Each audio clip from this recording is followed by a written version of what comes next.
இது யாருக்கு புரியுதோ இல்லையோ, நான் கும்புற கடவுளுக்கு புரியும்.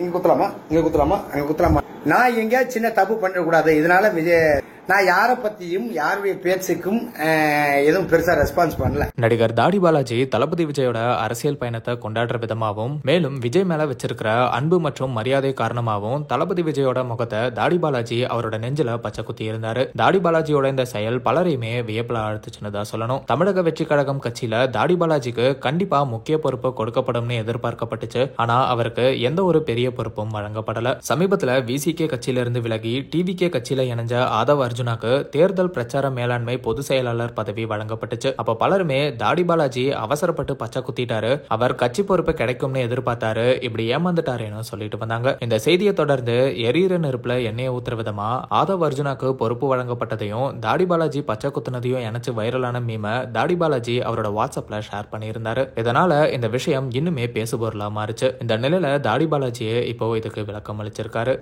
ஹாய், எல்லாருக்கும் வணக்கம். நான் தான் உங்க தாடி பாலாஜி பேசுறேன். இன்னைக்கு தமிழ் கடவுள் முருகருக்கு உகந்த நாள், அதாவது தைப்பூசம். இந்த தைப்பூசத்து அன்னைக்கு உங்க எல்லாருக்கும் என்னுடைய மனமார்ந்த தைப்பூசம் நல்வாழ்த்துக்கள். இந்த வீடியோ பதிவு எடுக்கு அப்படின்னு நீங்க கேட்டீங்கன்னா, ஒரு 2-3 நாளாவே எல்லா இன்ஸ்டாகிராம்லயும் சரி, ஃபேஸ்புக்லயும் சரி என்னுடைய வாட்ஸ்அப் ஸ்டேட்டஸ் பத்தி ஒரு விஷயம் எல்லாரும் பகிர்றாங்க. இது ஆக்சுவலா யாரோ ஒருத்தர் எனக்கு அனுப்பிச்சாங்க, அதை நான் எதாச்சும் வாட்ஸ்அப் ஸ்டேட்டஸ்ல வச்சுட்டேன். பட் இது இப்படி ஒரு விவாத பொருள் ஆகும்னு எனக்கு தெரியாது. இன்னொரு விஷயம்,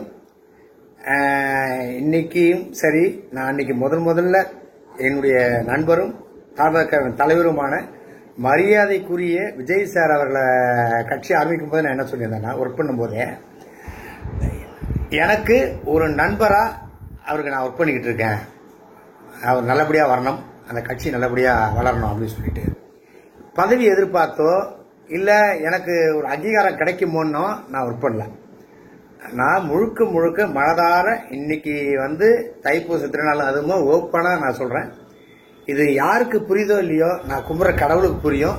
என்னுடைய தலைவரும் என்னுடைய நண்பருமான தாவேக்காவுடைய தலைவர் மரியாதைக்குரிய விஜய் சார் அவர்களுக்கு புரியும். ஏன்னா அவர் எல்லாருடைய பேச்சையும் கேட்டு ஒரு அனலைஸ் பண்ண மாட்டார், அவர் ஒரு முடிவு எடுப்பார், அந்த முடிவு சரியா இருக்கும். அதனாலதான் இன்னைக்கு அரசியல் பயணம் ஆகுது.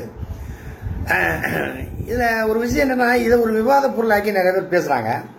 அது குறிப்பா ஒருத்தங்க பேசுறாங்க, இங்க குத்தலாமா, இங்க குத்தலாமா, அங்க குத்தலாமான்றாங்க. தம்பி, ஒரு சின்ன விஷயம், நாங்கெல்லாம் நெஞ்சில குத்துவோம், மற்றவங்களாம் முதுகில குத்துறாள் நம்ம கிடையாது. அதே மாதிரி இன்னொருத்தர் சொல்றாரு, பச்சை குத்திட்டா பதவி வந்துருவா, முட்டாள்தனமா இருக்கு அப்படின்னு ஒரு பேசுறாரு.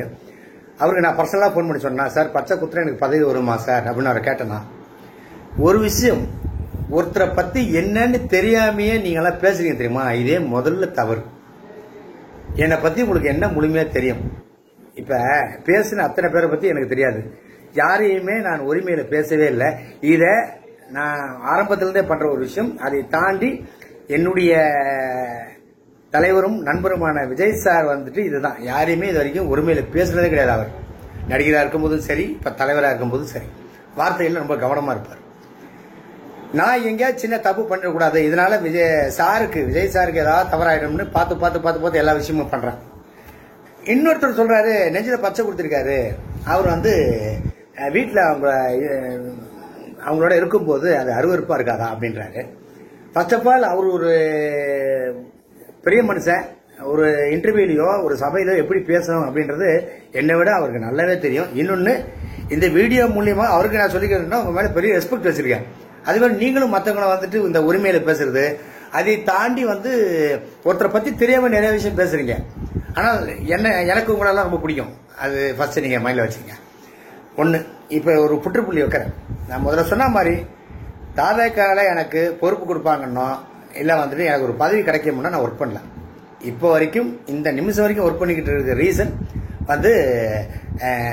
என்னுடைய தலைவர் எனக்கு நிறைய உதவி பண்ணியிருக்காரு. அந்த நன்றி கடன் ஏதாவது ஒரு விதத்தில் நான் பண்ணணும்னு நினைக்கிறேன். அதனாலதான் இப்போ வரைக்கும் ஓடிக்கிட்டு இருக்கேன், எல்லாம் பண்ணிட்டு இருக்கேன். நான் யாரை பத்தியும் யாருடைய பேச்சுக்கும் எதுவும் பெருசா ரெஸ்பான்ஸ் பண்ணல. காரணம் என்னன்னு கேட்டீங்கன்னா, தலைவருக்கு தெரியும் பாலாஜி எப்ப அவருக்கு என்ன பண்ணணும், என்ன கொடுத்தா பாலாஜி இன்னும் ஸ்ட்ராங்காக ஓடுவார் அப்படின்றது அவருக்கு நல்லாவே தெரியும். தைப்பூசம் அன்னைக்கு நான் சொல்கிறேன், கூடிய விரைவில் என்னுடைய தலைவரும் என்னுடைய நண்பருமான விஜய் சார்கிட்டேருந்து எனக்கு ஒரு அழைப்பு வரும். அந்த அழைப்புலேருந்து என்னுடைய ஓட்டம் வேறு மாதிரி இருக்கும். இப்பயும் சொல்கிறேன், பதவிக்காக ஒர்க் பண்ணல. எல்லாத்த விட தலைவர் வந்துட்டு நான் முதல்ல சொன்ன மாதிரி தான் மார்ச் மாதம் வந்து சுற்றுப்பயணம் போகிறாரு.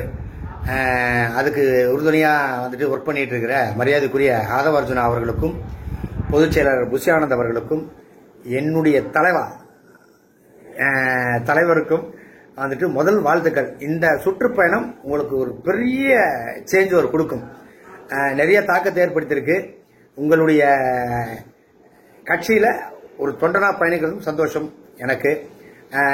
தொண்டனாவே இருந்தாலும் எனக்கு சந்தோஷம்தான். ஆனால் எப்போதுமே என் தலைவருக்காக குரல் கொடுப்பேன், என் தலைவருக்காக ஒர்க் பண்ணிக்கிட்டே இருப்பேன். மீண்டும் ஒரு முறை என்னுடைய நண்பரும் தாவேகா தலைவர் மரியாதை விஜய் அவர்களுக்கு என்னுடைய மனமார்ந்த வாழ்த்துக்கள். இப்படி நான் கட்சியில் பொறுப்பு வேணும்னுலாம் பச்சை குத்துல யாரும் இப்படி என்னை பற்றி முழுசாக தெரியாமல் பேசாதீங்க.